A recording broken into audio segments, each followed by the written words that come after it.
start off with a little bit of a story, because for me, sometimes a story can really tell a narrative. For those of you who know me, and I can see you've got your Texas gear on. Is that all right? I'm going to do this. Be in charge of this too. I'm a big Aggie. Okay, so for those of you guys, do we have any Aggies here? Probably not. We never do. Okay. I'm also a lone Aggie around here. The reason why, and they still love me, believe it or not. But the reason why I am an Aggie is more about the traditions and the values of what I learned in going to that school, and less about having an awesome football team, unfortunately. So, but the reason why I ended up there is because my father went to the school early on, and his dream with his 5 kids was that he would end up with a couple Aggies that go there too. So he tried to pull a trick on myself and my oldest brother. We were the 2 oldest of 5 children. And he said that when it came time to go to college, you can go anywhere you want, but I'm only going to pay for A&M. And so I'm a smart gal, and I said, all right, I guess I'm going to A&M. But what I found when I got there, because I thought it was going to be a bunch of rednecks and a bunch of dorky people, and you know, I grew up around the coast, and so I wasn't looking forward to it. But what I found is the traditions that just really, I embraced them. And there's one that makes me think of you guys. A lot of people don't know much about why we have the number 12, or the whole 12th man tradition at A&M. And that's one of the questions that people ask all the time. Like, why is that such a big deal? Well, back in 1922, there was a football game called the Dixie Classic that happened at A&M. And during the game, all of the players were getting injured over and over again. So they were pretty scared that they were not going to be able to complete the game and have enough players to go out on the field when they needed them. So they called up a guy from the stands, and his name was E. King Gill, and he put on a jersey, and all he did was stand ready to help. So he stood on the sidelines. He was never called into the game. He never actually had to help, but he was the 12th man, and he was standing ready to do whatever he needed to do when he was called on. So all the students stand throughout the entire game, and that's a tradition I hated when I was there. 19-year-old girls do not like to stand for a 4-hour football game, ever. But they stand ready just in case, symbolizing, if you need us, we're here to help.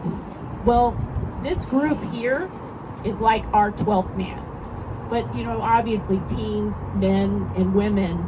But you guys, from the very beginning, when we had to shut our doors in March of 2020 temporarily in order to pivot and figure out how the heck are we going to feed these droves of people that are going to come to us and need our help. And you came and you thought with us, and you said, you know what, we can do a drive-up distribution, and we can do this. And then next thing we know, it's like, where are we going to store all this food? And how many people are actually going to need us? And it went from 267 families in our first drive-through distribution 18 months ago to, at our Thanksgiving one last year, over 1,000 individuals were served. And it takes a small army of people to do it, just like you guys. And boy, you have done it in rain, summer, heat, you name it, freezing cold weather, but you've been here, and you've been our 12th man, and you've stood ready. Because of your efforts, this year we have distributed over 2.2 million pounds of food, which is absolutely incredible. In the day, we were impressed by the 5,500 people that we would serve in a year. But through COVID and through this model, we have served over 20,000 individuals. That's unduplicated. That's single individuals that we have fed. That we have fed because of your efforts. And so today marks the 75th food distribution and our last drive-up distribution. So give yourselves a hand. And for those of you who know, we're going to be going, we're going to come back, and we're going to go inside. And we're going to have our state-of-the-art client choice pantry, which provides food in a dignified way where an individual can pick the food that they want. They've appreciated having these boxes of food, but there's so much more dignity in being able to pick what you're going to eat and do all of that. I'm not going to sit here in the wind and make you stand here any much longer, and I can't see you anyway with my hair. But I just want to say thank you on behalf of the entire agency and all that we are. I also want to say our board chair was volunteering with you guys today. Her name is Julie Lieberman. Julie, raise your hand back there. So Julie has been part of the agency for many, many years, and diapers have been her heart.